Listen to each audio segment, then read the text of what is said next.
Um, I feel I'm gonna let you share, introduce Mama G.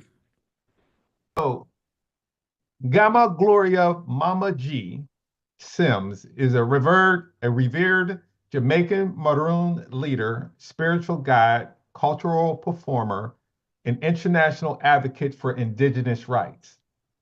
Installed as the Paramount Queen, Gaama, of Maroons in 2014 during a ceremonial event involving Surinamese Maroon elders. Mama G has played a pivotal role in reviving and preserving Maroon tradition in Jamaica and across the diaspora. Leadership and Cultural Advocacy, Mama G is the founder and director of the Maroon Indigenous Women's Circle, which she established in 2009. The MIWC focuses on empowering women and restoring traditional African-centered family structures within Maroon communities. The organization promotes communal values rooted in African heritage, emphasizing women's role in maintaining social order and cultural continuity. Global Indigenous representation, Mama G has been a voice for Maroon and Indigenous people on the global stage, including at the United Nations Permanent Forum on Indigenous Issues. In 2019, she presented on the importance of ancestral knowledge and the intergenerational transmission of cultural practices. Her work bridges traditional wisdom and modern advocacy for Indigenous rights and recognition. Cultural representation in media, in addition to leadership, Mama G is an accomplished artist and cultural performer. She has portrayed Jamaica's national heroine, Nanny of the Maroons, in acclaimed documentaries such as Queen Nanny, legendary Maroons chiefess, and reimagining Nanny, showcasing the strength and legacy of Maroon women. Documentary features that she's been in. The documentary titled Gaama is currently in production. It chronicled Mama G's spiritual journey, cultural contributions, and role as a paramount chief. The film aims to highlight her impact on preserving Maroon traditions and empowering future generations. Conclusion, Mama G Simms continues to inspire as a bridge between ancestral heritage and present-day cultural empowerment. Her efforts reflect a deep commitment to sustaining Indigenous identity, especially the cultural role of women in the process. So let's all give it up for Mama G.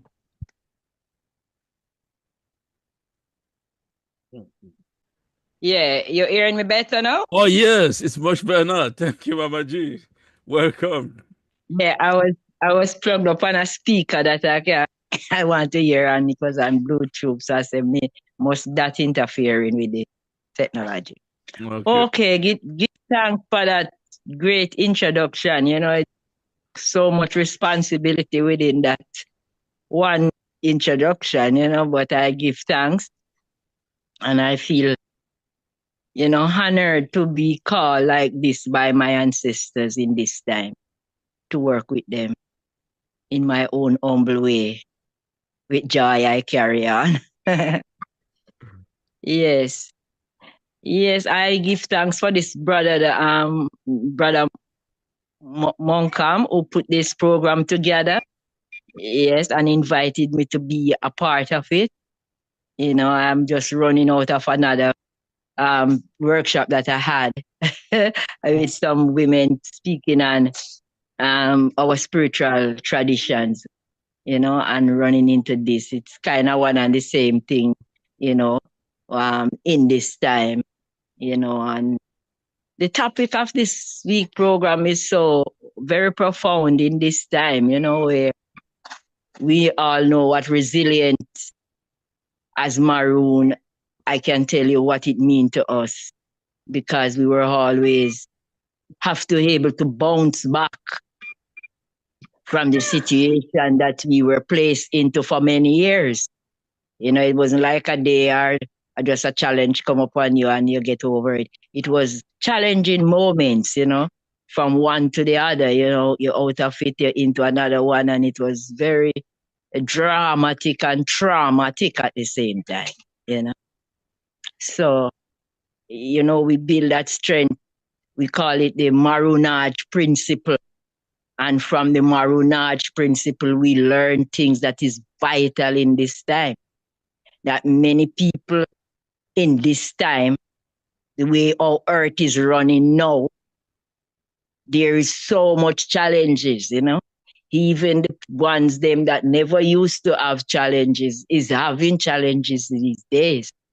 During COVID, our resilientness was measured again to see how much we have, to stand up through this pandemic and not wanting to be a part of the medical way of addressing it and, sticking to our spiritual and tradition and our cultural way of using the herbs and the things around us to heal us in the midst of crisis and chaos. And you hear so much people dying around you. And you're hearing that if you don't take the vaccine, then you're going to pass away. But then we didn't have no strength into that. It is new to us. We have strength in the herbs around us that we were used to. And we know how to communicate with the herbs and to ask which one to go to ask direction of that one, where and which herb we should use in this time.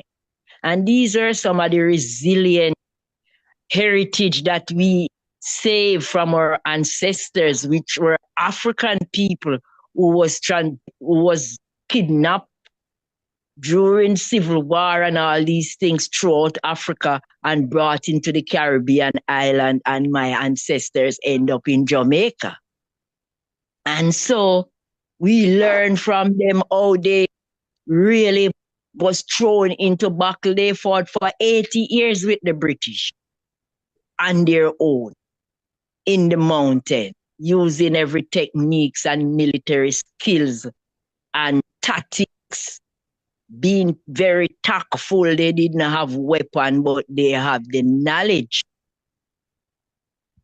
of military skill within them, which they inherit from their ancestors before they even came to Jamaica. Many of them were great leaders that they captured. Chief, kings, queens, priestesses, and priests. And they were the one that was very hard to broke, so they left them in Jamaica. They said those that was broken and were very humble and passive, they would take them into the Americans and all some different island. But the ones them that could not be broken, that was so rebellious that rather die than go into slavery, they remain in Jamaica. So that's why you see we have some very strong ancestors like Marcus Garvey, like Queen Nanny, like Paul Bogle, like Bob Marley. And we keep having them throughout generation because there's some strong, resisting, resilient spirit of great African kings and queens and priests and priestesses that remain in our lineage even unto today. So many of them become Maroons. They ran away. They were brave enough to run away into the mountain and decide to take on the fight. I am from those ancestors, I'm from the village that they brought them through Nova Scotia, and they went back, repatriated themselves in 1800 into Sierra Leone, Freetown, and become a part of Freetown and build the Maroon Church, which is over 200 years in Sierra Leone and is still there today. So resilient. You have to learn. You have to be a alchemist in this time. To use the same life experience and take the good from the bad and use that good to propel yourself. Things you learn into even the bad things that was cast upon you. There's always something good within it to learn. If you settle down and say, well, all right, since this table is placed before me, what is on it? to eat. There's always something there. You might not eat everything, but there's something there to eat, to partake.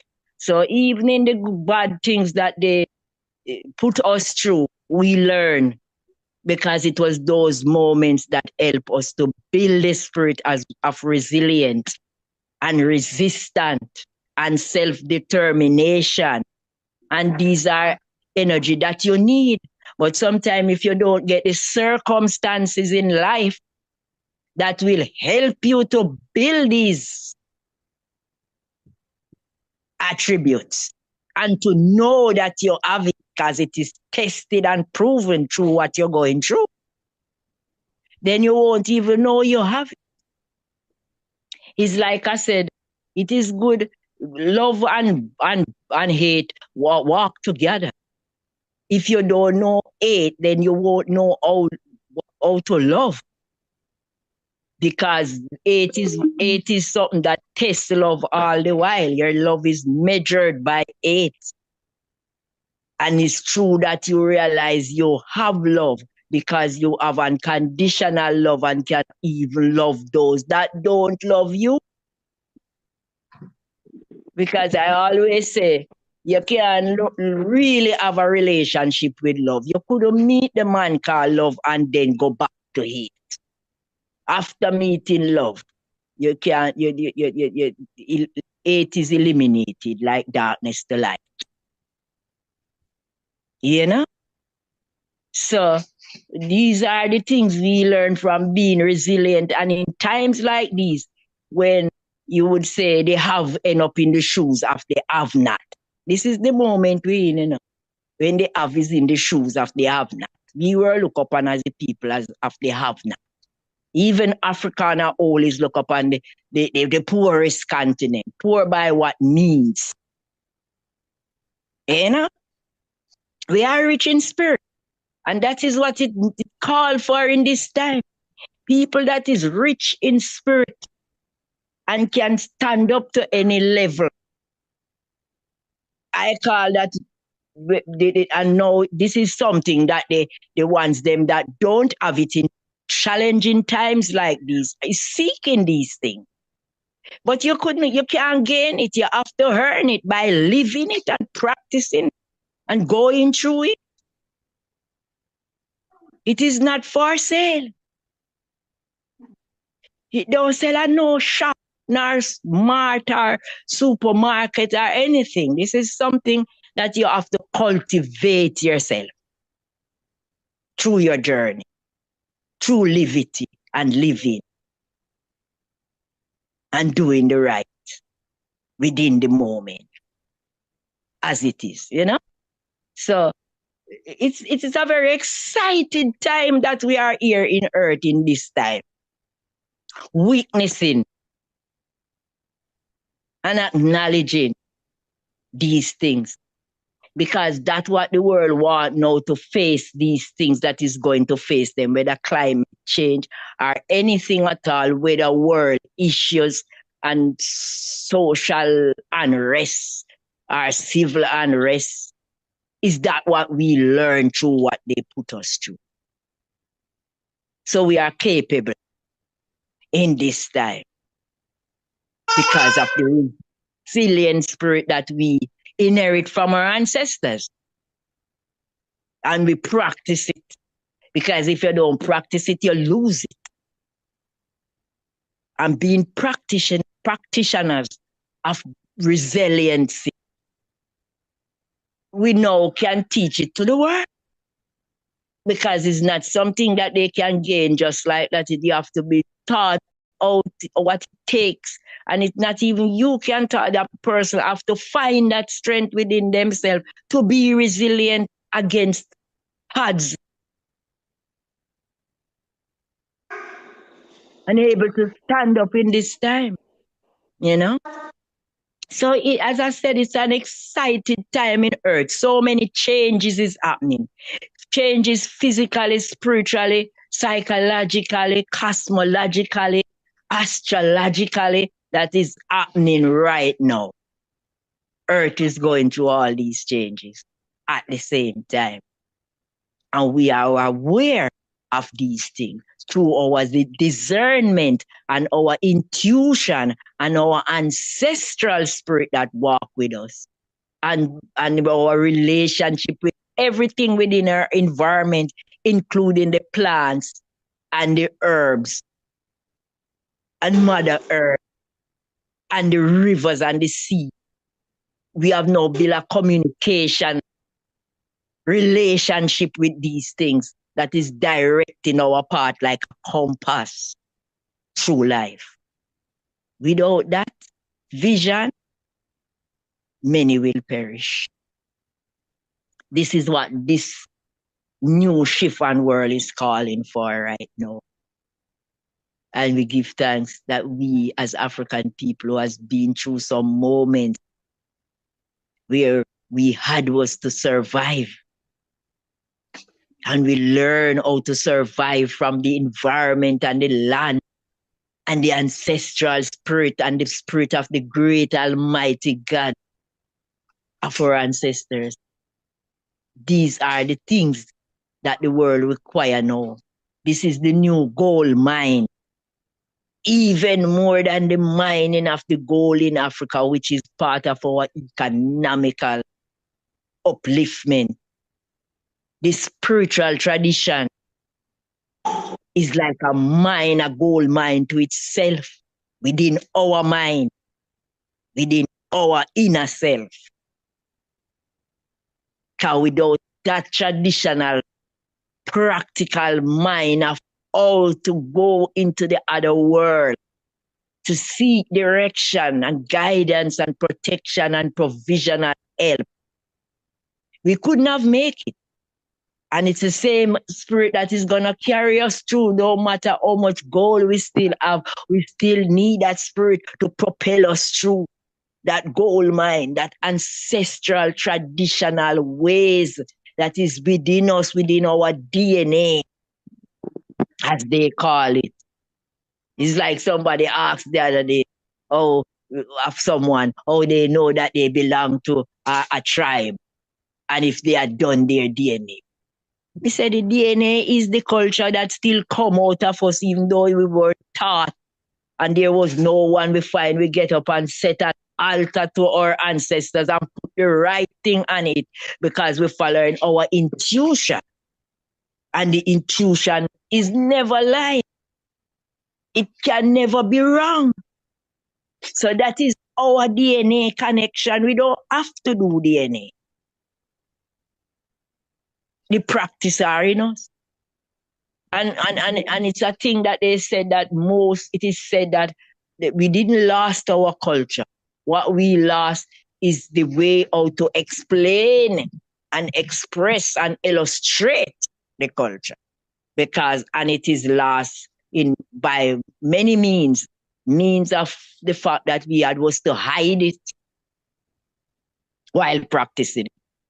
Amongst other spiritual religion, to save it, to be in touch with it, and to be there, we would take it into the church and be there dealing with our ancestor tradition right there.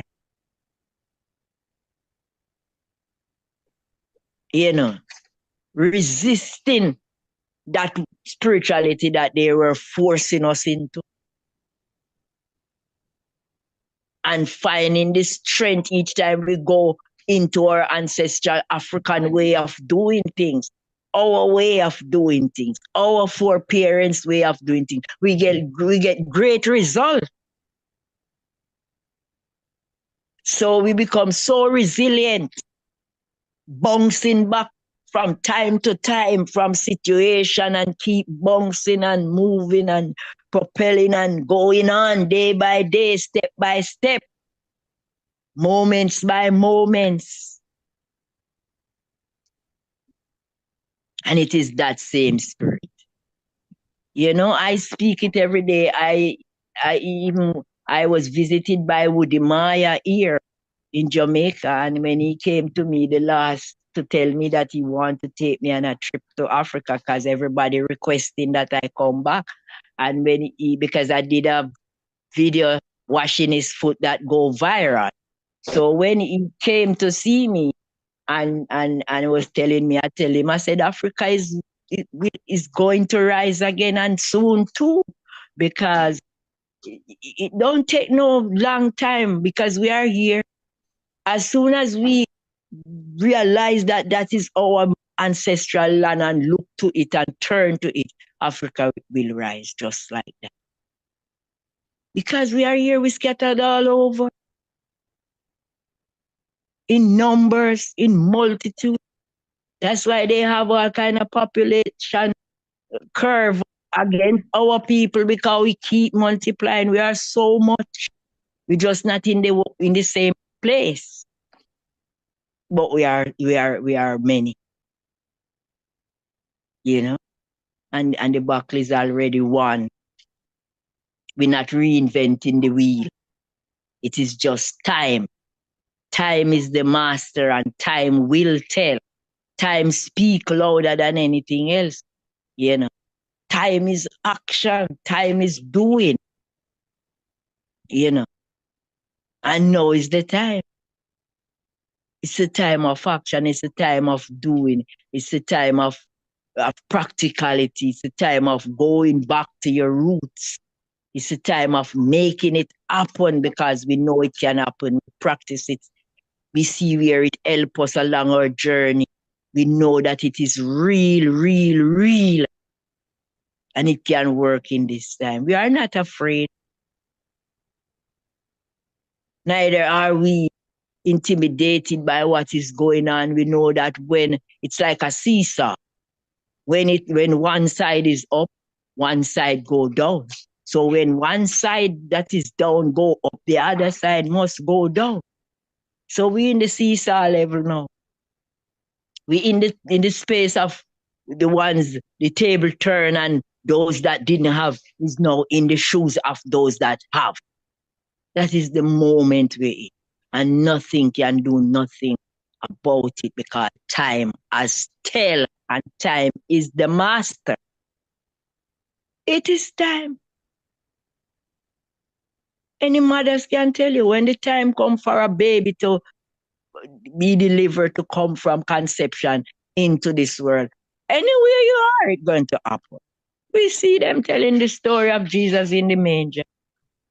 Anywhere you are, no matter what mission, when the time comes for the baby to born, the baby's gonna be born.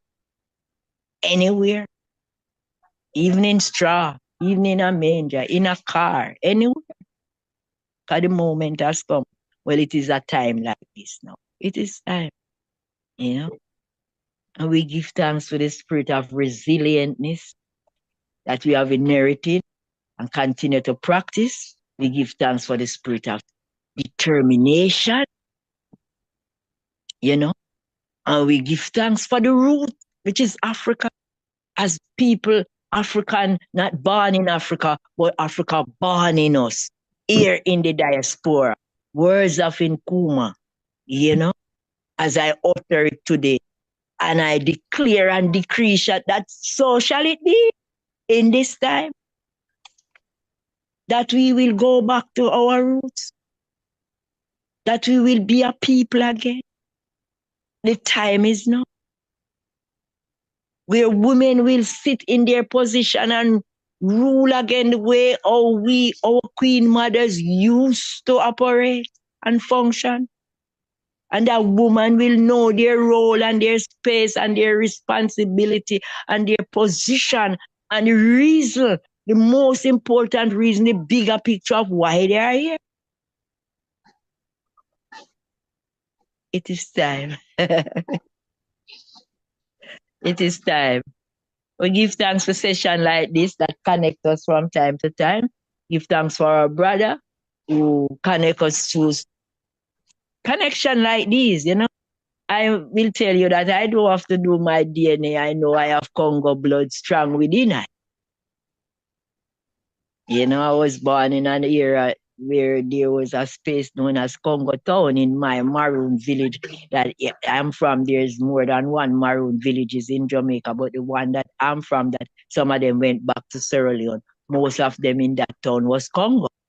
So when they go back, they had Congo Town here. When they run and hide amongst other African, they have their little space was known as Congo Town. When they went into Sierra Leone after going to Nova Scotia, Canada, they went back into Freetown. And if you know the history of Sierra Leone, you have Congo Square and Congo Town in Sierra Leone as well. So we give thanks. We give thanks. I'm so proud and I feel so good, regardless of whatever the situation. Sometimes our quality of life, is what is where most of the injustice is that was done to us in this time. But with resiliency and with resistance and self-determination, we carry on because we know in our vein lies royal blood. So we sometimes operate as we would say as a queen or a king in rags, but we are who we are within inside. We know who we are, and the struggle continue and the journey continue, and we look for a better future for our people, our children that is to come. That is one of the works right now with us, to set a better space. This what they cast lot for Africa, and share it up amongst themselves, while they scattered us abroad, and our cry has reached the ears of our ancestors and the great gods of our ancestors have heard our cry. It has come into their very ears, and now the earth is shaking and trembling because the time has come. The time has come. Yeah, man, I give thanks, I won't take long because I know there's others to talk as well. So give thanks for listening to me. I hope I was coming through as clear as I believe I was talking, and I hope you hear me very well. And I give thanks for all my elders and all my great brothers, kings, and traditional leaders and healers and professors and all who sits in this space and this platform at this moment. I greet you with love and solidarity from Jamaica and from all our ancestors here. We are one and the same people. One love, one God, one aim, and one destiny. Ashe. Ashe. Ashe. Ashe. Ah. Hey! Hey. Hey. So, Mama G. Powerful. You can see, Mama G, I got my Jamaican top before you finish talking. You can see. I became a reggae boy. Yes. Yeah. So yes, Mama G, very, very, very powerful. You have people on here crying because of the connection that you have made with them. Wow. And the energy. Tears of joy. Yes, yes. And the energy that you have brought that has touched everyone on this call is just amazing. And I just took the two things, this is a time of resilience and a time of determination. Yes. That we have to, again, tap into our Africanness. That which we tried for so long to keep from us. Yes. And now with the technology, I mean, you have the blessing that has you at a place where you know where you come from, where most of us have no idea. But now the technology is here because, as you said, the time is now. Time is now. Yeah, so all of your words are well appreciated. Absolutely. Yes, but even though I said I'm from the Congo, but when you check with us in the diaspora, we are African. We have many tribes. We will have blood of Kenya within us. We will have blood of Ghana, the Ashanti, the Ga, all the nation, all the tribes we carry. We are like the new African, in a way where we have all the tribes, even tribes that fight each other. We carry them in peace within our spirit. Absolutely. Because that's what the Maroons, this tribe of the Maroons were different tribes of Africa. who come together, and the only common thing was that they were all Maroon, and they draw back up on their traditional things like the drum and these things to build themselves and to build their resilience. They were all different tribes that come together, Mandingo, Igbo, all the different tribes of Africa, the Ashanti, they were thrown together under the name of Maroon. So the Maroon was what was their commonality, but they were different tribes, but they become one and find peace because they were all in one situation. Wow. So we become like a nation of people throughout the diaspora, which is, I always say, we are a nation because of our situation. Absolutely. You know? Yeah. And a strong tribe of Africa, that when you touch Africa, it's like you're touching us, because we look to Africa, you know, as our heaven to go back to. We always have that within us. So when you, we are very interested in anything happening in Africa, and if you touch Africa, it's like you touch the diaspora, and you know, not everyone, but you have those that African spirit is born into them. Yeah. Wow. Yes, ma'am. Yes, ma'am. Well, thank you. Thank you. Thank you. This was awesome. Mama G, Mama Yes, G, sir. thank you so much for that. You just had me so overwhelmed. I just could not sit here and not say anything, because knowing who you are, knowing where you come from, and the people that you come from, and the people that you go back to, that is in Africa, and you see that work ethic, you know, when you know who you are, how they had to be resilient, just like you said, and work, tells me just exactly what I've been teaching in my lectures, that these people that come from Africa, that was enslaved and brought to the Caribbean, to Jamaica, back to the Americas and other places in America, that they were not weak people, they were strong people. And I am so proud to hear you speak the same language I speak. I just believe I speak you nothing but blessings, peace and blessings, and my prayers are for you. Thank you for the love and for sharing.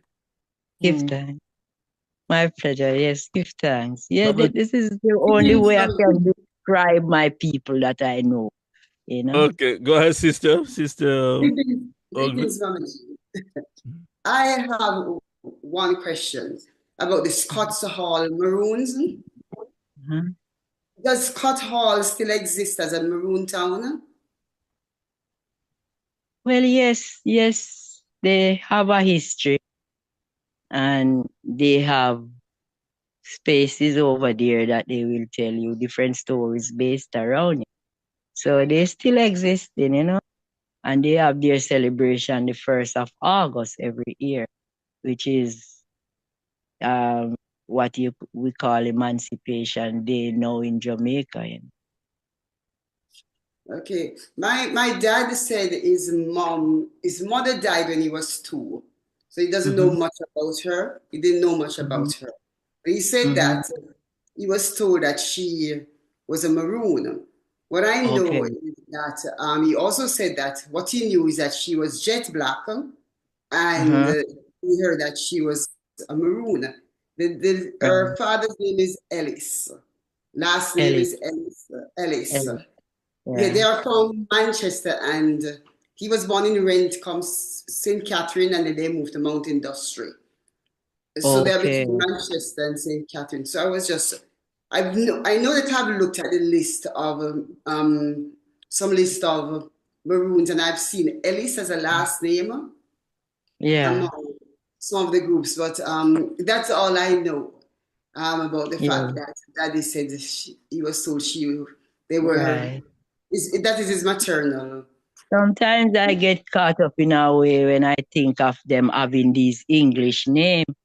I know some of them passed through the estate and the plantation and were branded under certain slave master, but not all of them, you know, so because those are English names, and if they run, many of them should preserve their name, but afterward, the missionary, you know, the missionary, the English missionary, they came, and they changed the name, and they come in because, you know, in Jamaica, our first name, sometimes they call it Christian name. So the English come in through the missionary in the church. And, you know, sometimes our people accept, you know, once it's spirituality. But they was still doing a job by wanting them to get rid of their name. In Surinam, it is not like that. When they run into the forest, they are so far from civilization, some of them. So they actually save some of their names that they came from Africa with. And you will still find big family of them with that name. My queen mother from Suriname, who is ambassador of Suriname to Ghana, Her Excellency Queen Mother Fidelia Gangalan, Ma Fidel as I call her, her mother, she found back her mother village where her mother had saved her name. And so, but that come from Africa. And so she actually found back her people in Ghana here. So some things are very profound in this time. So, you know, the naming is something, you know. I will tell people all the while, say Bolt is a Maroon because he's from our era where the Trelawney Town Maroon were and in the hills. And when I inquired, they said his father was from that end. Why I say that and have some firm evidence to it is that we still, when we see you, like we see you this morning leaving the village and you're moving very fast, whether to catch a transport or what. And like we see you in the evening, we would say to you, I see you bolting this morning. We see you bolt this morning.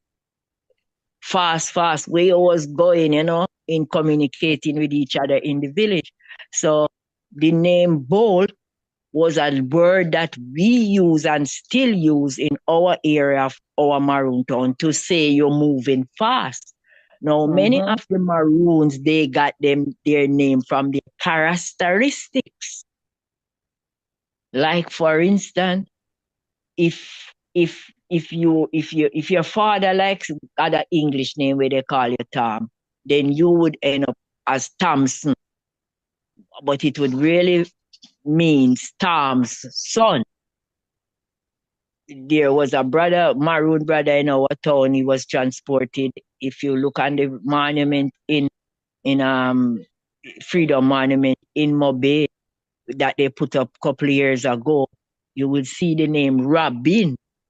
So his son was known as Robinson. So afterward, you know, it get joined together as if the word is Robinson. So these things happen during, like in the naming, many people. You had Maroon that was Hunter. They were known as Hunter. And then afterward, they would give their children the name. And whatever they call them, they would say Hunter, so as to know that it is Hunter's child. And afterward, they end up with that surname Hunter, you know. You have all different kind of name as the characteristics that Maroon used to have, that they end up. I have a sister in South Africa.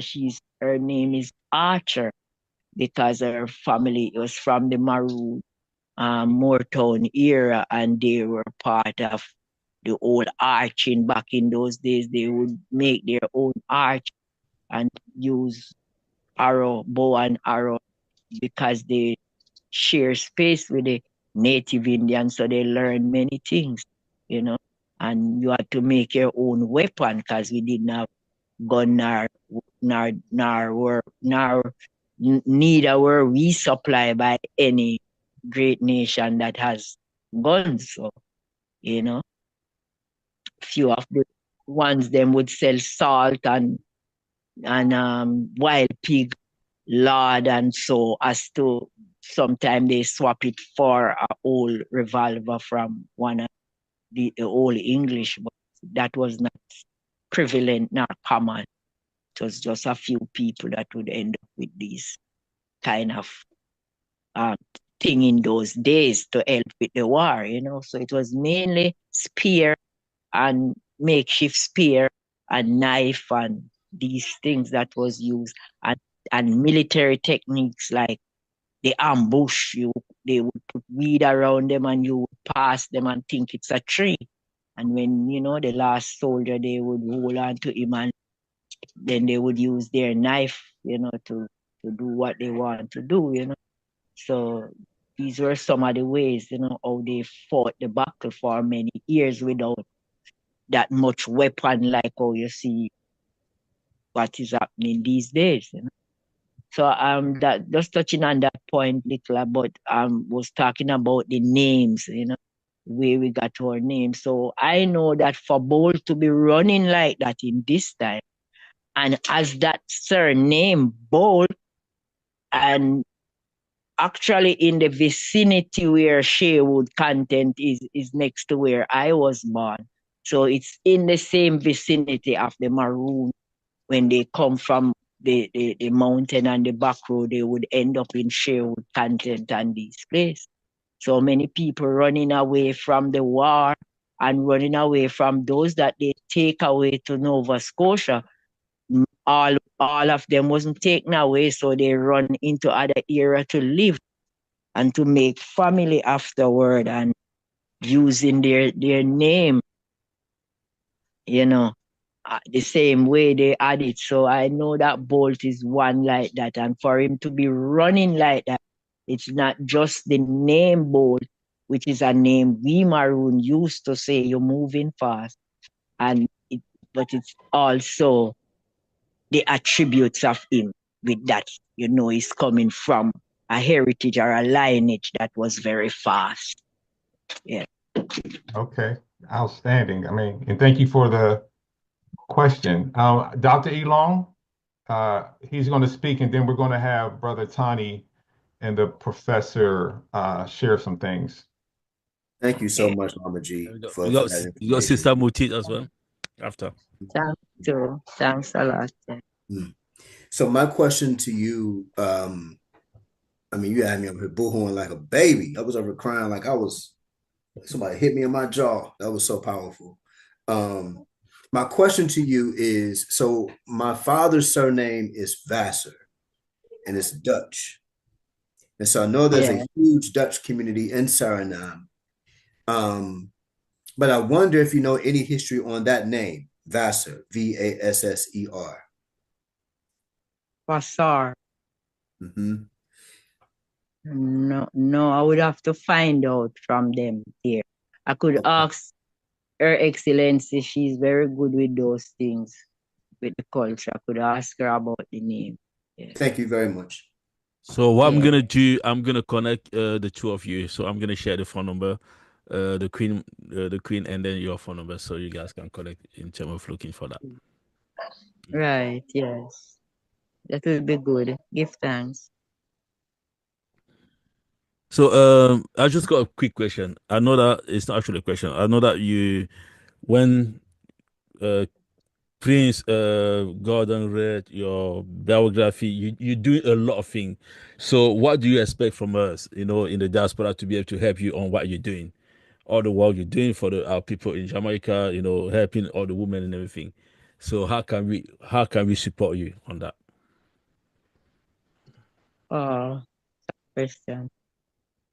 Just be there, which I know you are, There's so much, there's so much needed sometimes. And as I say, I'm just the one when I'm ready for the tool that it is available. I want to be more out there educating our people. I think I have a lot of download from the ancestral intuition and from the ancestral spirit and from my own DNA that I can teach a lot. And I think sometimes that even people will say, boy, you do so much. And I would say, but I don't start doing nothing. As I always feel like there's so much more I have to do.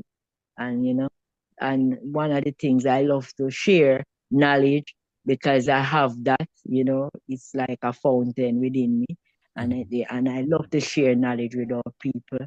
And, I love to go where you find the youths. I was in Cornell University in September gone.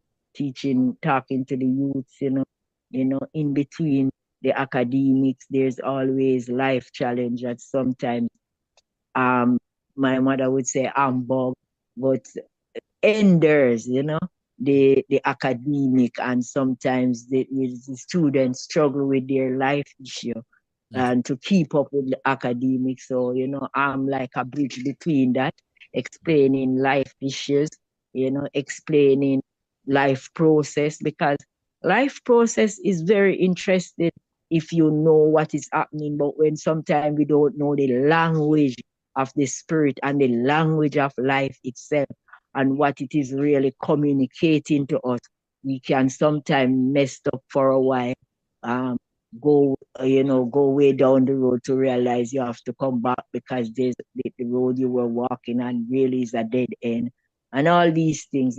But if you understand life process, what it is teaching to you, why you go through a bad experience sometimes, which is like, I would say, a circumstances to teach you something. But sometimes we only see the circumstances, which sometimes is very painful, and we don't see the lesson, and we don't learn the lesson. And life will keep repeating lesson, and sometimes each one get worse than the other, the circumstances, until you learn. Thank you.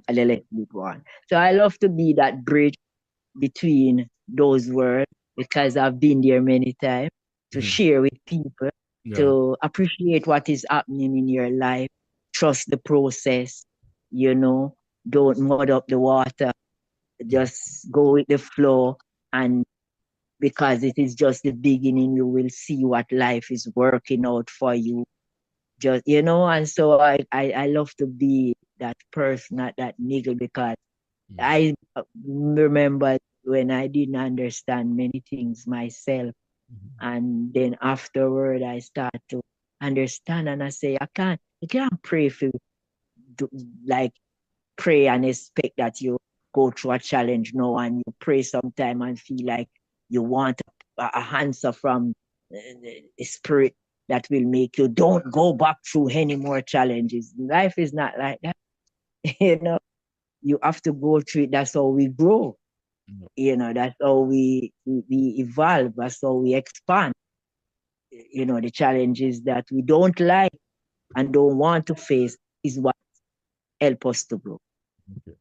So I love to teach that part. So if I can get in a circle where I can be more effective and have that platform to go out there to speak to my people in the diaspora, in Africa, wherever, and to share, because I sometimes share amongst people, not just our own Black people, because we live in our earth. And once I come upon you, you're somebody that my spirit, my intuition show me that there's good, I will share with you regardless of whatever, because in this time we are in the same earth. And if some people do not know how to relate in earth and how to relate to earth and all these things, and to relate to what is within earth, then we will destroy this place. And it is one earth. We are here together. So sometimes I help other people if I see the need, if the spirit, the intuition beckon me to move them to another level. Okay, thank you. So in the forum here, we got so many educators, starting with Professor Elon, King Elon. And then we got, both King, they're actually educators. And then we got Professor Amadou. So what we're going to do, we're going to kind of like have a meeting and then see, how we can actually integrate that. That's what you want to do. And then we also would love to have you on the chat.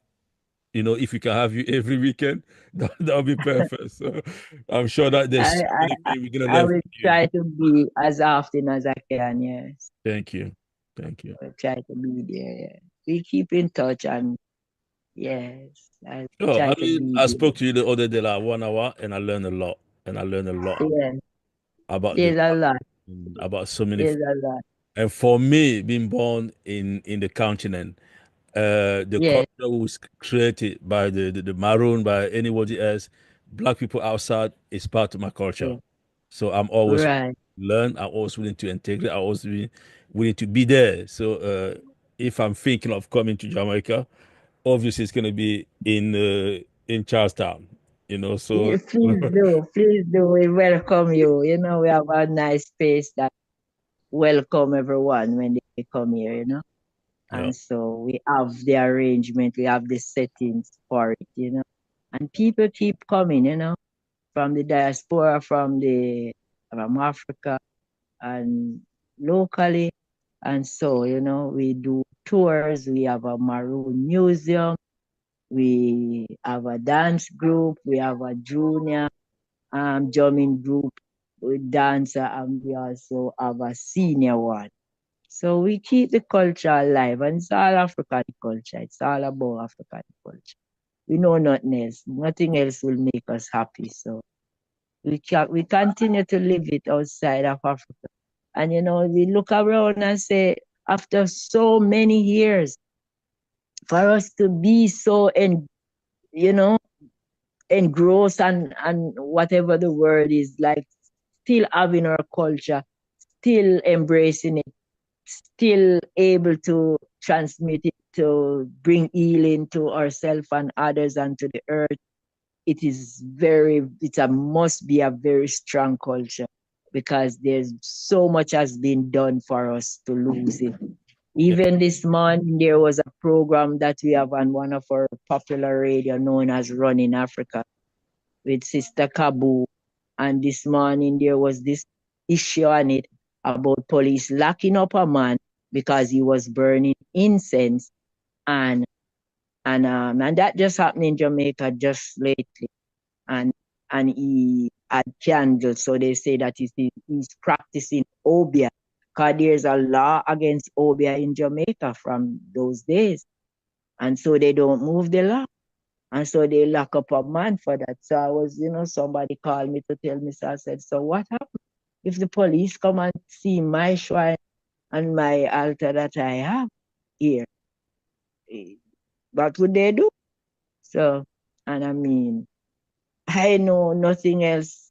I cannot function without having my altar, no matter how small it is, so that I can give praises to my ancestors and have a space, just like I have a space to sleep, a space to eat. I have that space for them so that I will keep, in touch with them, and it discipline me to always, it's like somewhere you go to make a phone call to your ancestors.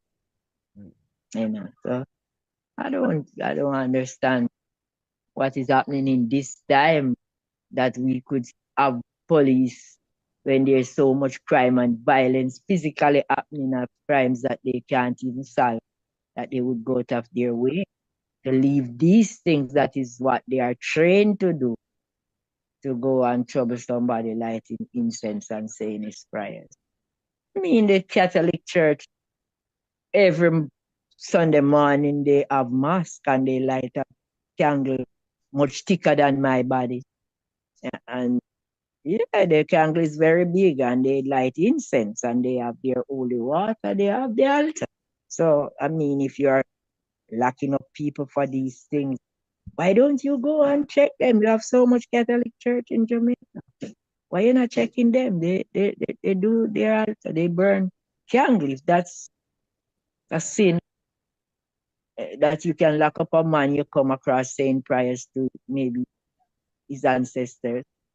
What about these others? That is not hidden. Okay. Yeah. Thank you. If you have Sister Mutit, she has her hand up as well. She had to go. Okay. So we're going to let Brother Tani and the Prophet, if they have anything at this time.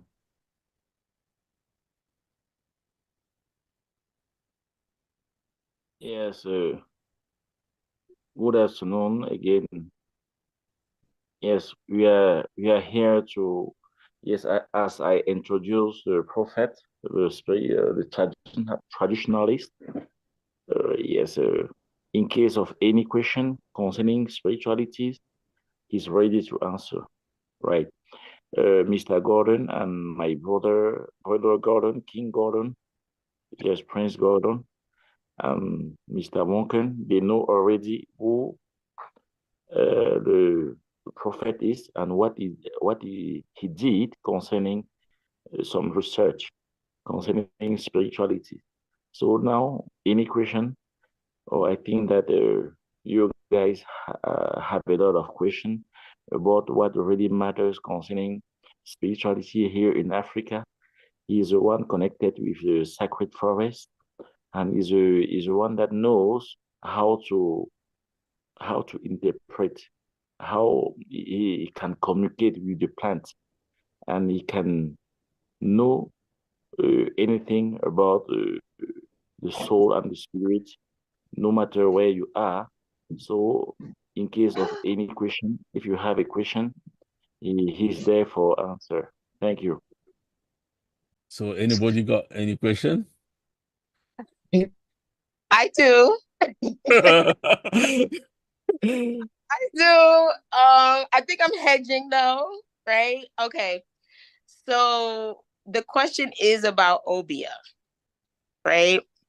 And I'm not sure if this is a question. Maybe it's a conversation for a one-on-one. But I've always been told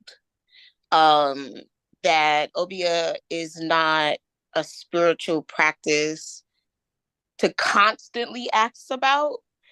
And I think Mama G gave me some context as to why, because it's so outlawed. But I've been told that it was definitely a spiritual practice ingrained in my family, but I'm not able to learn anything anywhere. So for those who are interested in just learning, there's so much about all other spiritual practices, and there isn't really anything about Obia. Okay, so Brother Tani? Yes, yes. You understand the question? Yes. She wants you to know anything about Obia. Even me, I don't really know what is Obia, but I know that might have been for Mama G. I think that's were you asking for Mama G or Brother Tani? Mama G, sorry, yes. Okay.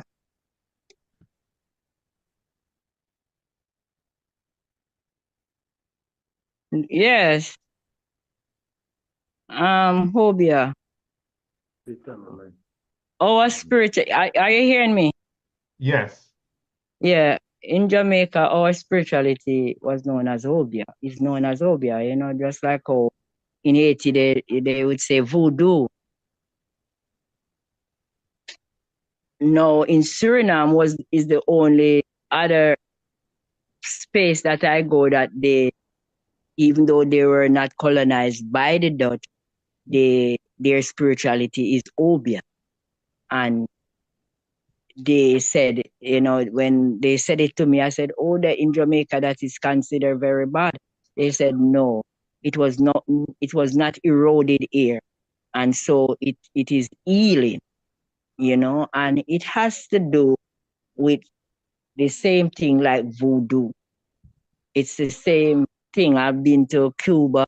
I was invited there by the voodoo people. And when I went there, it's basically the same thing, It is coming from as far as ancient Kemetic, the Bantu people, the practice of them.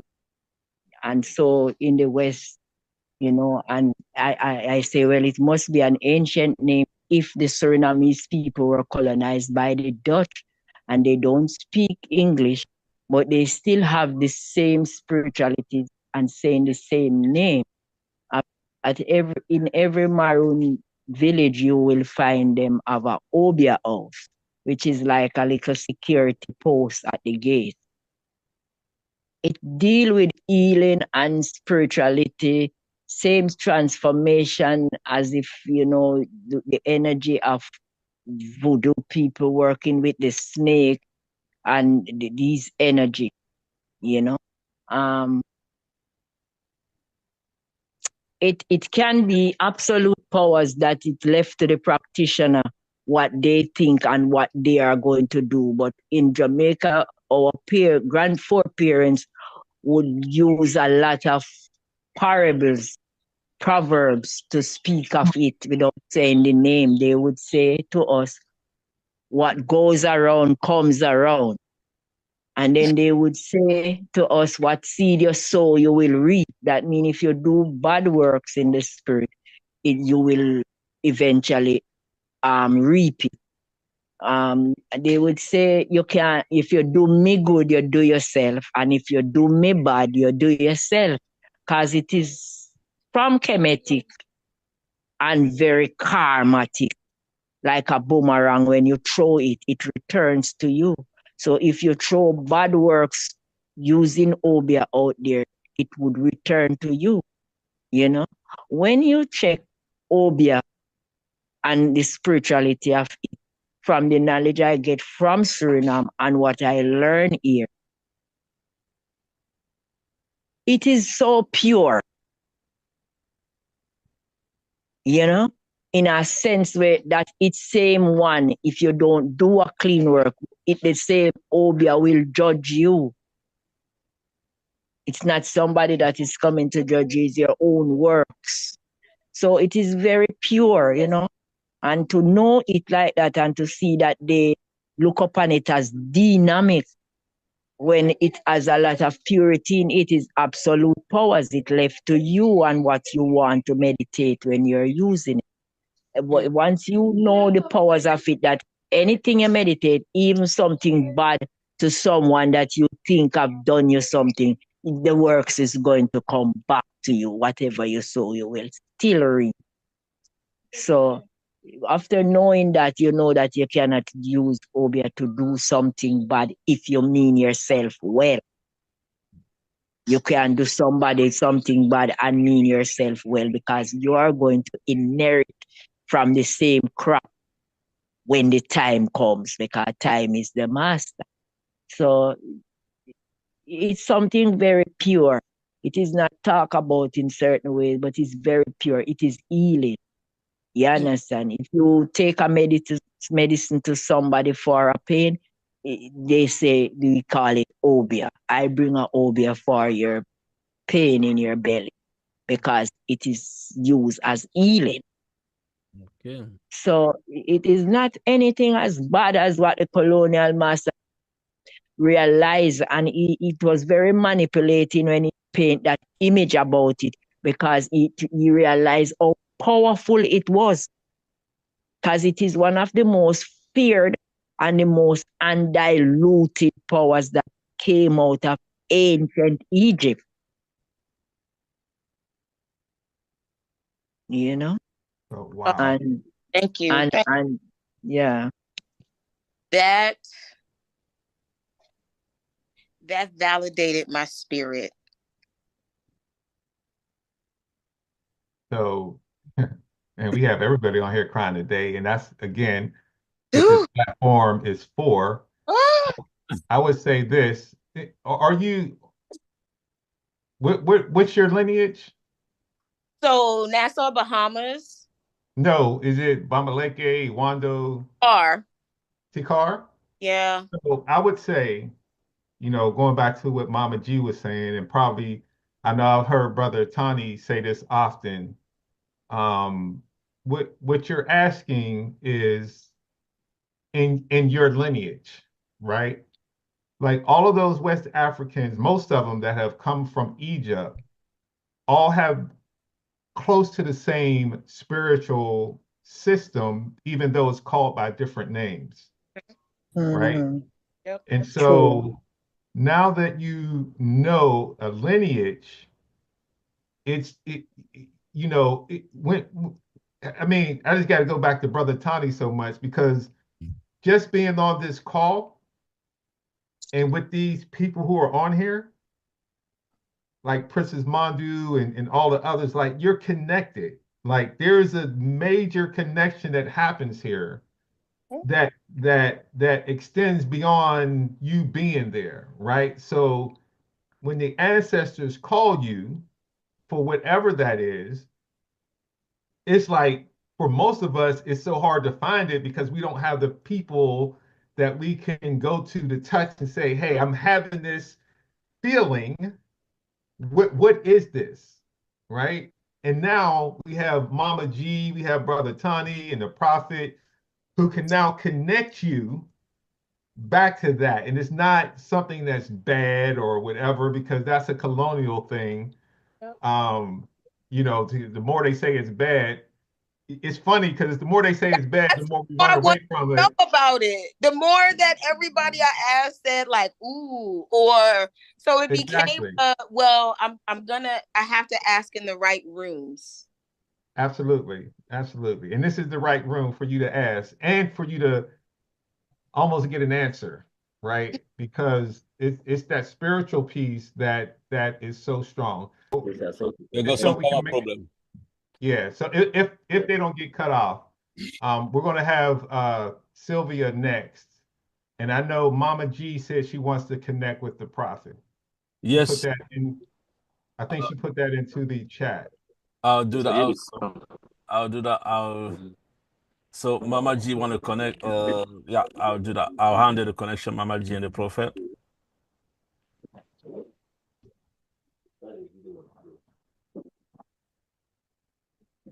Okay, that's perfect. So while they're doing with that, I did see Chosen Riches jump on the screen for a small second. And I just wanted to acknowledge Miss Tracy Foth. We also got Professor Amadou there. Yeah, Miss Tracy Foth. Okay, c'est déjà réglé. And Boris and Brother Stephen. I am Tracy Fothier. Fothier? Yes. Okay, great. Nice to meet you. Nice to meet you all too, and hear everything that's being taught today. I'm being really blessed. Thank you. Oh, you're so welcome.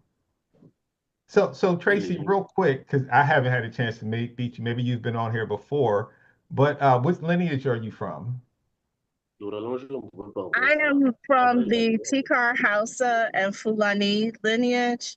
Okay. I'm also married to a Bamileke. I lived in Cameroon for 8 years as a ministry leader, worship leader, and dance. Got it. Well, welcome. Chosen Riches, which, because now every time I see you, I'm gonna say Chosen Riches, no matter what your name is, until you put it on there. Thank you. My name is Andrea Rich. I had a Yoruba ceremony with Iyana Van Zant, and I'm also Ifa Ramo.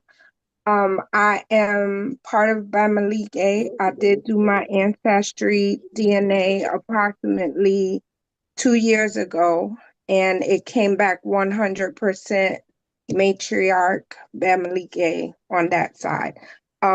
I disengaged from social media a little over a year ago just to clear my spirit of some, all that cyber energy is real and just to reset. So I just signed back on maybe 3 weeks ago after the passing of one of my favorite cousins. I needed to get some of the information, and I was about to sign off again because I couldn't get my messenger to work. And this Grassfields link was in the messenger. The first and only message that I could click was this. So I was spiritually guided to be here.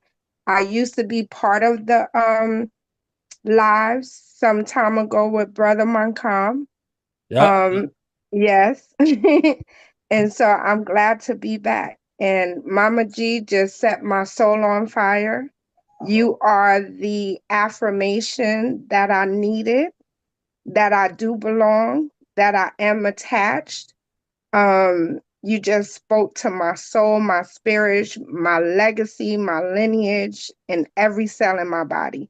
So this being here right now in this moment was divine intervention, and I thank each and every one of you. So just to know, I probably put that message in probably about 70 private message that's in our group. And I think you're probably the only one that responded. So if that was the case, the ancestors definitely wanted you to be here for this. You know, we talk about that all the time. It wasn't by accident. It was the ancestors. If you're the only one, and again, I put that message in for a lot of people, just inviting them to this. So I'm really honored that you came today and just seeing how the ancestors are working through all of us on here. So you were meant to be here today. Yes. Thank you. You're so welcome. And anyone who want to connect to Mama G directly, please put your detail on the chat, and then I'll be able to facilitate the connection. Yeah. Thank you. Go ahead, Professor Amadou. Thank you so much, Brother Monkam, and all of you. Very wonderful evening here. It may be afternoon on your side. I appreciate a lot what Mama G have said. Professor, you're kind of low. Can you speak up? Is it better? Hello? Yeah, but it's still kind of muffled. Are you talking? Are you hearing me? Hello? We can hear you. It's not very, very clear. Okay. I feel you're probably a little bit far from the microphone, maybe. I will try to be culture. Okay, is this better? It's much better. Okay, so I am saying that I appreciate a lot what Mama G have said, and you are the stolen jewels of Africa. I think it is a very, very good formula to resume or to summarize all what you are or all what we are doing. And I want to point out the fact that we in Africa as scholars, we have created in 2022 in Senegal, after a very big conference on slavery or enslavement in Africa, we have created a group. We have created a group uniting all the scholars working on the issue of enslavement and African enslavement and people of African descent. We have created a WhatsApp group where we discuss about it, and I was appointed as the president of the group to organize all the regions of Africa. And you know that the diaspora is the sixth region of Africa after the other regions in the African Union Charter. So the question was raised in the discussions, is why I am intervening to put it out.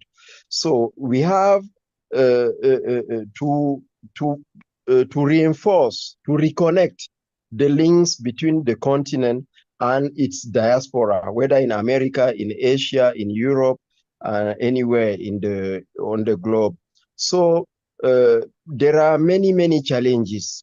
The first challenge is intellectual. We have to educate people. We have to educate people both sides, whether from Africa or from overseas, so that they better reconnect with Africa, and Africans better also reconnect with them abroad. And if you talk about the issue of independence or any other problem related to the freedom in Africa, the issue comes from the diaspora, that question of liberating Africa. And you know that Haiti was the first Black African Republic before the independence of those occupied territories in Africa. So the challenges are huge. And in our group, the aim is to put that question in the agenda of African Union.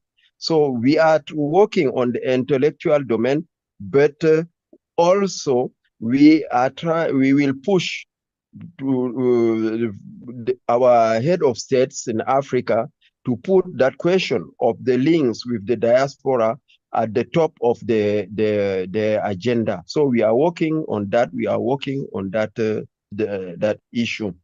So we have to grade the levels of our discussions. Maybe we are discussing about the origins. We are discussing about those who trace the DNA.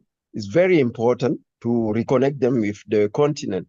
But I think the challenges are more higher than that. And so this evening, with the discussion we had, we saw that the issue of resistance, and Mama G gave me, for me, it is a very wonderful lesson. And you know, if you read all books about what is written on slavery, very few part talked about resistance, about rebellions, about those Maroons we had in the continent.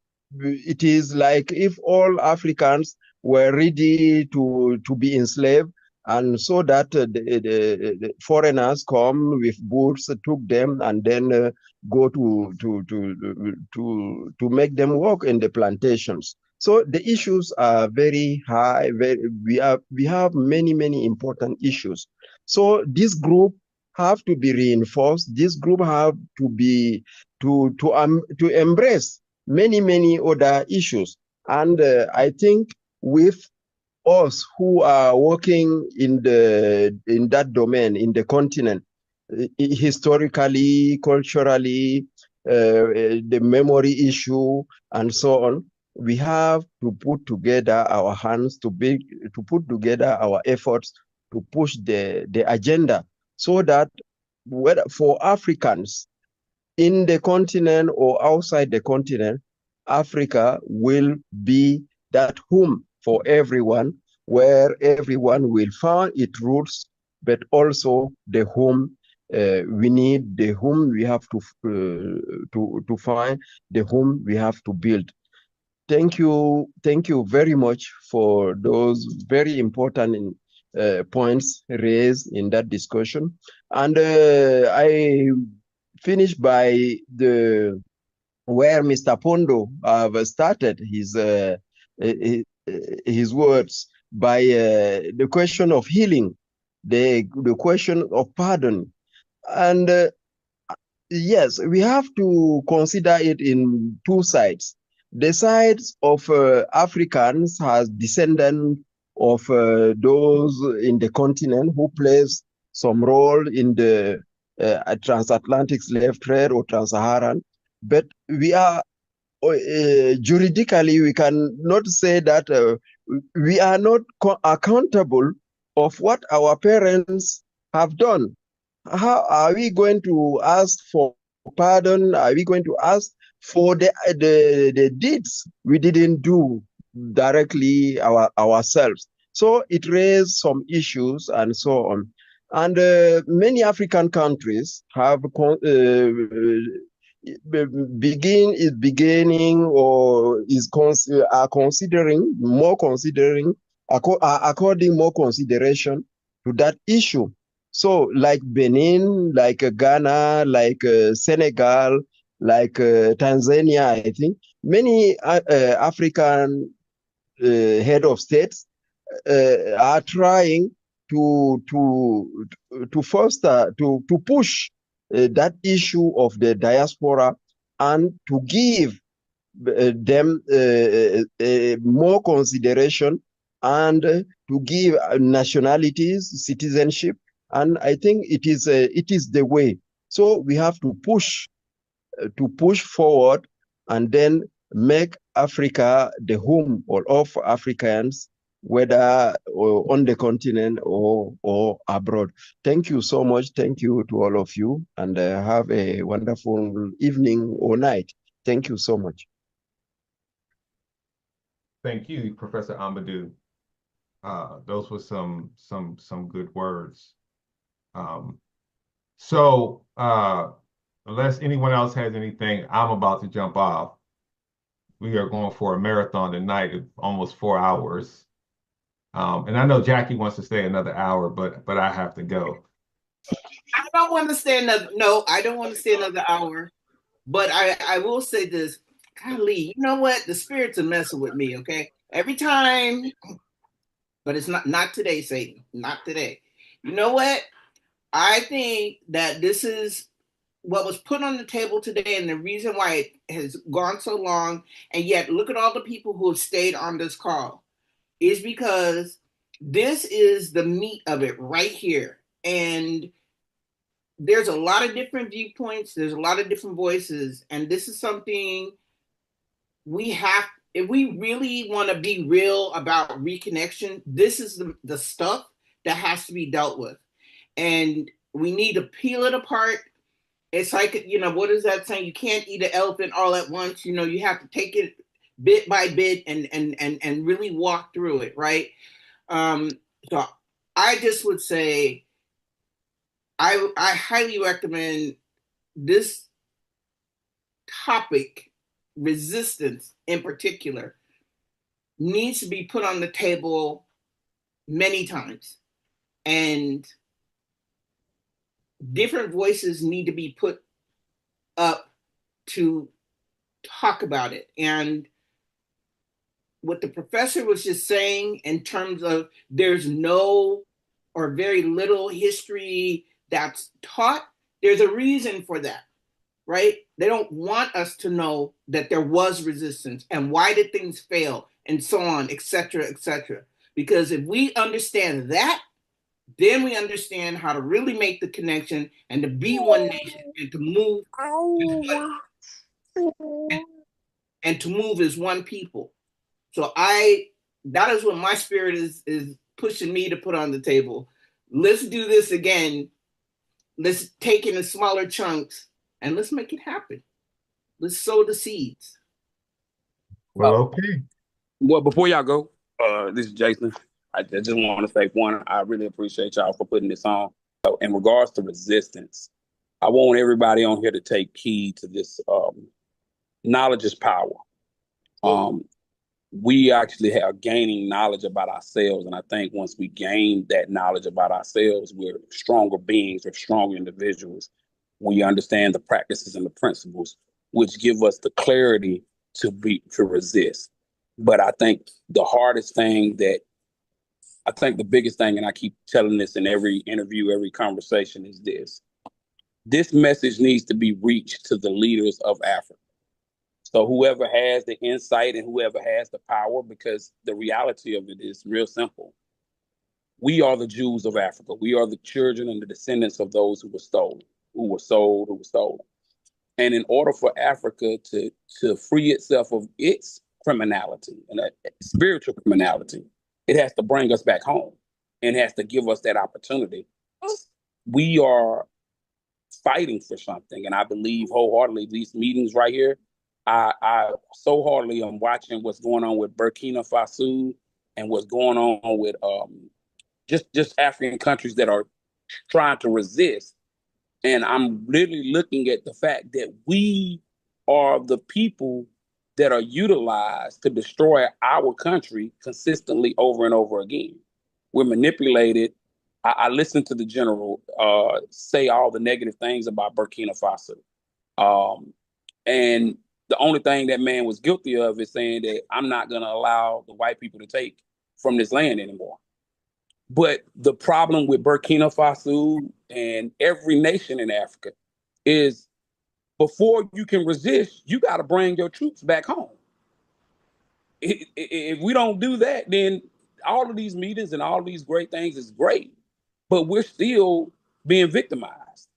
Bring your troops home. Bring your people home. Say, hey, And if you can get that message if you can get this to those leaders, we built this country. So imagine what we can do.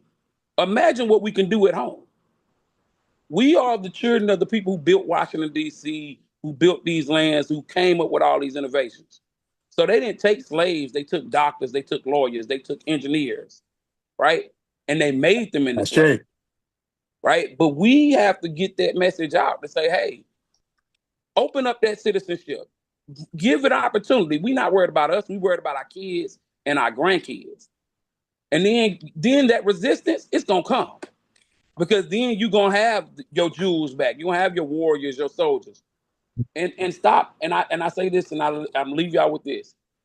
The hardest thing for me to do was when I started abandoning my teachings that I've been raised upon. I tell anybody, and I said this to a king, I said this, why do we practice the very foundation of is our spirituality? It's our spirituality. That's the very foundation of us.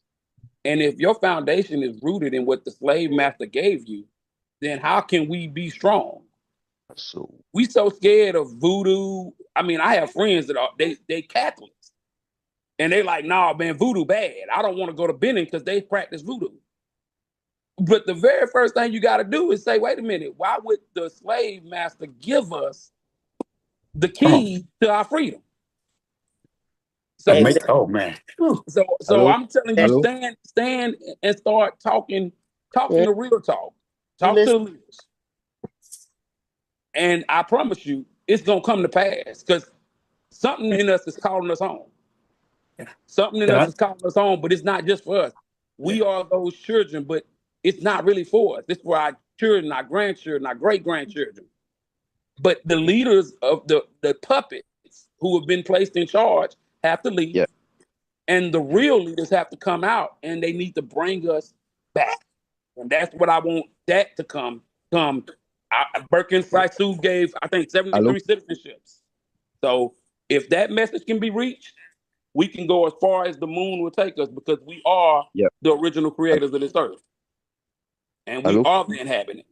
And let's not make sure we forget that. All right. Thank you, brother. Hello? Yes, sir. Go ahead. But just want to say something, please. Please. Go ahead. I just hear Brother Jason talking about Burkina Faso and Ibrahim Traore. So I just want to tell all our black brothers in USA, to stand, really stand, not just to speak, really stand against this general who want to fight against Ibrahim Traore and Burkina Faso and Mali and Niger, because these three countries, they are the really fighter for our African standing. Excuse my English, you know what I'm saying? Because today we don't have not just to stay like there and see our leader be killed by the house niggas and by the white people and something like that, because today we are facing African, we are facing, excuse me to talk about that today. I don't know if I can. Please, est-ce que tu peux un peu expliquer un peu ce que je suis en train de dire par rapport à ça? So yeah, he's actually saying that brother and sister, you have to stand against the what so-called black general Lanley, who want to start and instigate something to start a war against Burkina Faso and then against Niger and then against Mali because them countries they decided to take the fate in their own hand. So they throw the oppressor out of their country, and then the American they want to go there because you got a lot of gold in them country. So that's why he starts saying that, or I think that he's using the gold money to protect himself. He doesn't go to the country and everything. So which is not right. Ok, je ne vais pas être trop long. Excuse-moi, s'il te plaît, frère Monka, je ne vais pas être trop long. Okay. Mais il est très, très, très important que nos frères et nos sœurs parle abondamment de ce qui est en train de se passer ici en Afrique. Parce que le problème est que c'est bien de savoir que oui, tout le monde veut revenir en Afrique, mais il y a un problème énorme en Afrique, de sorte que il y a encore des gens qui veulent maintenir l'Afrique sur le joug colonial. Yeah, so he just think that okay, it's very important that you as brother in the diaspora, you can speak about it. You can make a lot of noise as much you can, because obviously then people they think that they can just come in Africa, they can take over everything, they can colonize again. You know, that's Oui, parce que ce que Ibrahim Traoré est en train de faire ici en Afrique, c'est extraordinaire. Et c'est comme le Messie noir, qu'on le veut nous. Yeah. Vas-y, oui. J'ai pas bien capté cette partie-là, s'il te plaît, j'étais un peu perdu. Parce que ce que Ibrahim Traoré est en train de faire ici en Afrique, il est comme le Messie noir et nous devons tous le protéger. Okay. So what Ibrahim Traore is doing in Africa is just like the Black Messiah. So we need to protect him. I do personally hope that maybe we get someone like that in Cameroon as well. You know, where everything, all the resources is going to be going back to the people in the country. Because when I look at what that guy has been doing, you know, free education for everyone in Burkina Faso. You know, it's not something you can find in an African country. And then to sign it with other African country where they can share the wealth, you know, the gold. They don't need to be contacting any other country to kind of like use it. So he's actually working with so many other African countries. Yeah. Et il faut qu'ils comprennent que, en revenant en Afrique, si nos leaders comme Ibrahim Traoré tombent, ils vont retrouver une Afrique brûlée. Ce sera plus une Afrique libre. Okay, so if a leader like Ibrahim Traoré probably fell, it's going to be just like the whole Africa, the vision Africa is having today, we're going to be completely disrupted. So it's going to be like everything going to be going. I need to connect you with the prophet also. Yes, and I'm interested in those research that you say. Okay, so when would that be okay for you? Tomorrow? Just at a time, I let me know, because I see other people want to talk with him as well. So, you know, I'm here, you know. Okay. Just link me as you always do. Anyway, so what I'll do, I'll speak to him today and then I'll come back to you straight. I know it's not too late in JA at the moment. So no. Yeah, and I'm gonna contact you also for with Dr. Elon. Yes, I'm interested in I'm an independent researcher, you know, so I write articles. Professor Amadou is also on the chat here. He's head of history department at the university in Cameroon. So yeah, research as well. I'm sure. Professor Amadou, are you still there? Professor and Mama G, thank you. Thank you very much from the bottom of my heart. We really do appreciate everything you gave us. You touched our spirits today. Also, yeah, man, respect, man, every time. And King Alone from the Wandu sends his regards. He had technical difficulties, lost connection. That's why he had got off. But he sends his regards to each and every one of you. Yeah, we need to see how we can bring Mama G to Cameroon. You know. Yeah, man, we want to come through, man. I supposed to, you know, with him, the last him get in touch with me for come into Ghana. Yeah. I tell him that I will try in June, you know, so. Okay. I don't know if I'll touch the continent June. There's so much place I want to go. I want to go Sierra Leone as well, you know, go link up with my roots. I want to go to Cameroon. I want to go to the Congo because the Congo people want to honor me now as a queen mother, you know. So I would love to go to there as well. So I don't know, you know, Africa is like a, you know. a trip, you know. And as I say, you know, I don't want to go to Africa in no capacity feeling like a tourist. I want to go back home, you know. Back home, exactly. I'm not a tourist where Africa is concerned. Of all the places, I'm not into no tourism status when I go there, you know. That's how I always feel, because I've never been the Caribbean, and I always said that when I go to Jamaica, I don't want to go as a tourist. I'm not gonna go to no, we tell them say if me have to go back to Africa as a tourist, then me not really think me have to go, you know. If it's tourist, I go back there as I don't really want to go, you know. You know, it's a pilgrim, it's a sojourner. Journey out of Africa, how much century and journeying back in there. With culture intact, you know, we know, we practice and we keep it. Because we don't want nothing else and we don't know nothing else, you know. True. Yeah, we love Africa like that, man. We love Africa. We don't have no other place. That is that we run away and save, you know, the culture of Africa. You know, we save something that Africa don't have now, you know, because we save from those days when we left there. So even some language, I remember one of the chief from one of our village has a daughter that is going to university in England, and she went to university with some Ghanaians. And when she said certain words, the Ghana them was very, you know, they say, and they were very frightened, and they were asking her where she know these words from. She said she learned from her father. They say, have your father ever been to Ghana? She said, no, my father never come in Africa physically, you know, but he learned these things from his grandparents. And there were words that she is using now that her grandparents use, that Africa don't even use those words like that anymore, you know.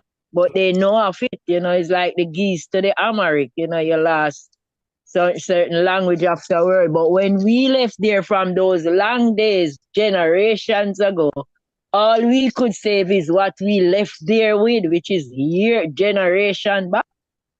Okay. So what we save is very ancient, even though we are the new African in the diaspora, living as Africa, but don't born in Africa. At the same time, what we have as culture is the ancient part of African culture. Mama G. Mama G. That's what, yes, I need to show you this. Yeah. This book, the title is Jamaican Patois as words. It's the language that the Booby people on Bioka Island speak. They migrated from the mainland. The last place they lived was in Cameroon, and then they left for Bioka Island, which is 20 miles from Cameroon. Many of the words in the language that we can't find in Yoruba and Tree and all of those is from this. Wow. Chaka chaka. Chaka chaka. Chaka chaka. Meaning you saw chaba chaba. You saw untidy. Yeah. Fala. Poco. Puny. Yes. You know the word puny. Oh yeah, finke. Meaning, you know, look to. Didn't find puny and finke. So this finke and puny. I published this last December. Yeah. Yes.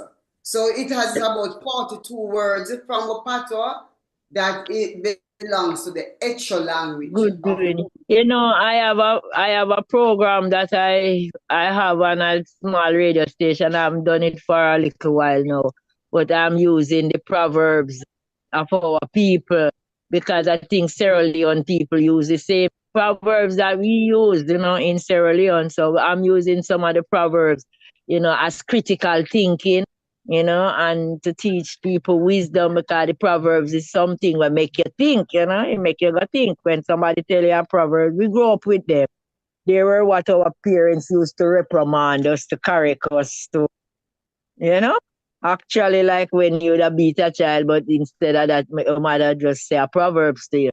And it make us think all day, you know. It send us to think, you know, what mama really mean from what you have done and why she tell you this Proverbs and how, and Proverbs is it's so big, so interested, So it's one of the things I do, use the Proverbs to explain situations and to make people think, to correct them, to encourage them to, help them spiritually to grow, to give them that wisdom, instead of just seeing life as something, physically head on and sometimes end up into taking revenge because something has been wrong or some vengeance in your heart. You could just look at the Proverbs and say, today I feel me, tomorrow I feel you.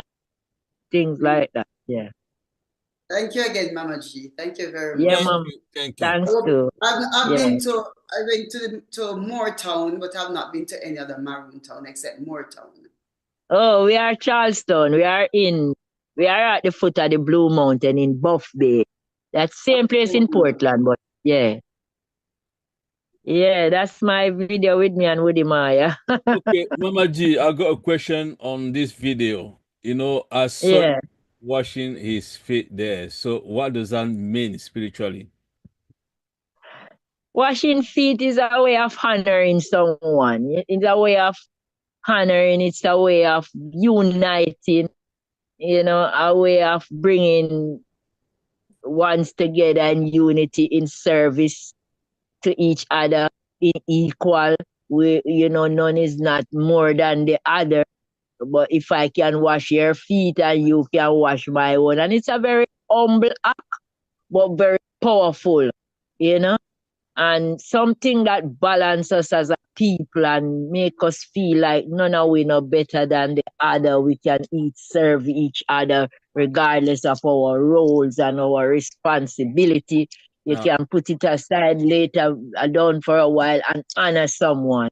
So it's an ancient way, as I was told, that the queen mothers would use back in the days in the land to honor the king, to honor someone that they look upon as being respectable, who is doing something remarkable or so. So I grew up, my mother would say, when somebody do something good for us, she would say, boy, that man is so good, you should wash him foot and drink the water. I said, wow, that is all the gratitude and the respect for somebody when they do something for you in a way. We grow up with these proverbs and say, the man has done something good for you, you should wash him foot. And then, part of it go further with what they say, and drink the water. That to show how much you regard this person and you respect them for what they have done or for who they are.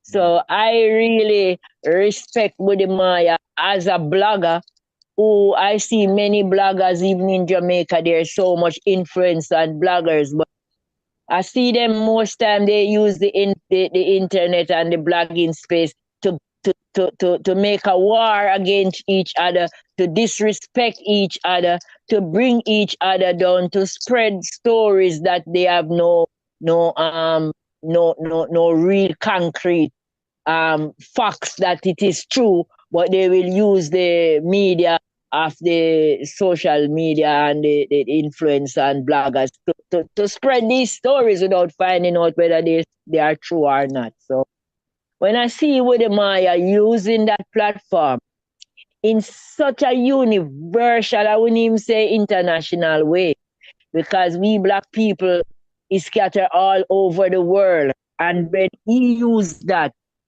to acknowledge us wherever we are, to come and visit us, and I kind of know the energy he feel, because I have traveled to quite a few places in the diaspora, Brazil.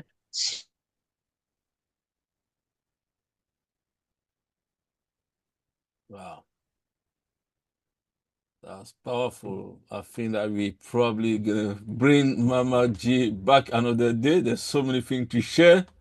Find me spiritually, even though we don't talk the language, and they communicate with me more so on a spiritual level, and it was so profound. The same thing in Suriname, it's not the same colonial master, so Suriname is just doing English now as their second language, but in most Suriname is Dutch that they speak, and then they make a language, the Maroon, they call taki taki, which having some patois sounding like our patois, even though it's a different language that they were colonized with. So, kind of following the language, for say, and looking at it and say Jamaica is really, it is a melting pot. The diaspora itself is a melting pot, and connecting back with your people, especially spiritually, where language has no use, because I don't know Dutch and I don't know Portuguese. But when I go there, I connect with my people and feel at home, spiritually. So, these things really are some, when I met Woody Maya doing this work, I was to give him a great honors, and that's the least I could do was wash his feet. Nothing was planned. Even when I went out there, they were an ace, and I washed his feet, and I had nothing to dry it, to put it back in his slippers so that his slippers wouldn't get wet. And I had just finished washing my locks, so I just use my locks to I've just done a herbal bath, spiritual bath, and I wash my locks with some herbs, so I could able to just use my locks and just wipe his feet, So it was good. That was powerful. All right. So much people cry, almost all the comments that was there, over nearly 20,000 people, and they were all commenting, and each one of them was crying, It was very touching when I see the comments afterward. So he is inviting me to come to Suriname, to Ghana from last year, but I didn't go because of the same documentary that I am doing, which I am going to view it sometime this week coming, because the filmmaker is here in Jamaica, and she's coming to see me to view the Gaman documentary. So after that, and looking forward to release it now, I think I have gotten in touch with Woody Maya to tell him that I want to come. He had gotten back in touch with me, himself and the brother Ben that works at the United Nations, because he want to help to sponsor me to come into Ghana. So they know is working on it, and I told them that I would try and come in June.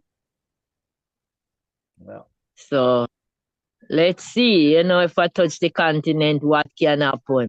But I really want to come into Cameroon. I want to go into Congo somewhere. I want to go into Sierra Leone, and I would love to go into Burkina Faso also, Sure. So yeah, that was very, very powerful. And again, I'm gonna say thank you very much, Mama G. Yes, this is where I am. This is where I live, in the stuff that you see in this picture on the internet. So I feel like we had my brother. Today. We had a long meeting, and also we always let our close the meeting. So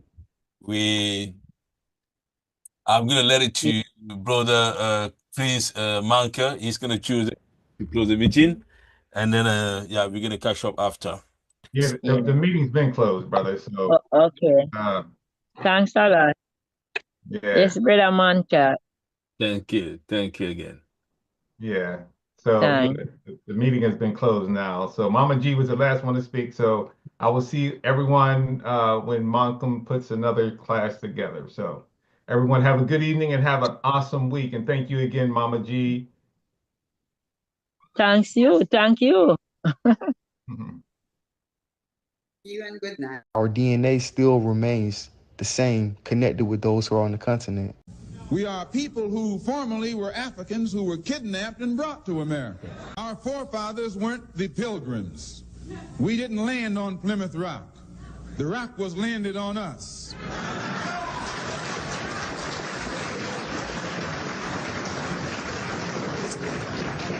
We were brought here against our will. We were not brought here to be made citizens. We proud of who we are, nigga.